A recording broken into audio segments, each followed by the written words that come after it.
Bagati rakata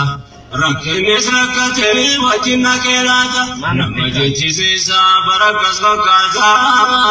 sababnis numa jiraata gaarii fakkaata waliin simanne yaa Rabbi gargaaru arsagee kadhanne dagatiin dubbii bakkan irraa dirqamee godaanee jiraata tanzee ergataan ergamee kuni hambaa ta'e wahedduu mudataa namni biyyaa bahee seeraa baadhaan achiidhee badarraan ka'e gariyaan amantii isaa dheessa yoo achi ga'e amantii qabaachuu boodatti buusee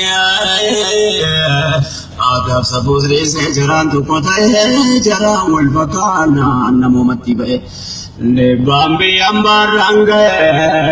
walhibaye walindubbatamne ya Rabbi gargaaru arsagee kadhanne utuun gabaabsaa jedhu achi fagaata jireenya nama keenyaatti ulfaata.